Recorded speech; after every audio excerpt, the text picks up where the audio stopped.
एक ब्राह्मण को तीर्थ यात्रा पर जाना था।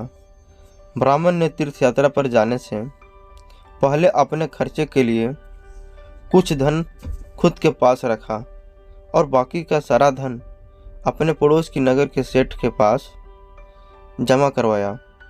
ब्राह्मण ने उस सेठ से कहा कि मैं ये धन तीर्थ यात्रा से लौटने पर वापस ले लूँगा। उस नगर की सेठ ने कहा, अच्छा ठीक है। कई सालों के बाद ब्राह्मण तीर्थ यात्रा से वापस लौटे। जब ब्राह्मण को अपने धन की आवश्यकता हुई तो वह नगर सेठ के पास अपना धन वापस लेने के लिए पहुँचे, पर एक या नगर के सेठ ने धन वापस करने से इनकार कर दिया और कहा कि अगर तुमने मेरे पास धन जमा करवाया है तो उसका प्रमाण दिखाओ। नगर की सेठ की बात सुनकर ब्राह्मण बहुत परेशान हो गया और उसे समझ में नहीं आ रहा था कि अब वो क्या करे। कुछ समझ में न आने पर ब्राह्मण राजा के पास पहुंचा, किंतु प्रमाण न होने के कारण राजा भी कुछ करने में असमर्थ था। ब्राह्मण को एक उपाय सूझा जिससे नगर की सेठ बिना कुछ कहे ही उसका धन वापस कर दे। ब्राह्मण ने वह उपाय राजा को बताया।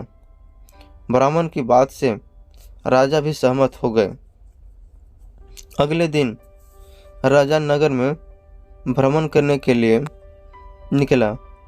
भ्रमण करते हुए राजा ब्राह्मण के घर के पास पहुंचा।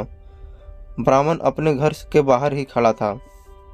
राजा ने ब्राह्मण को गुरुदेव कहकर संबोधित किया और उन्हें आदर सहित अपने रथ पर बिठा लिया। ब्राह्मण का पड़ोसी नगर की सेठ ये सब देख रहा था। अब नगर की सेठ सोचने लगा कि राजा तो ब्राह्मण का बहुत आदर सम्मान करता है।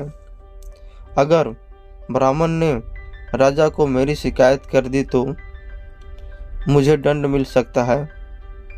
इस दंड से बचने के लिए यही सही होगा कि मैं ब्राह्मण का धन उसे वापस लौटा दूं। अगले दिन नगर के सेठ ब्राह्मण के घर पहुंचा और क्षमा मांगते हुए सामान सहित उसका सारा धन वापस लौटा दिया। ब्राह्मण ने जैसा सोचा था बिल्कुल वैसा ही हुआ और उसके धन आसानी से वापस मिल गया।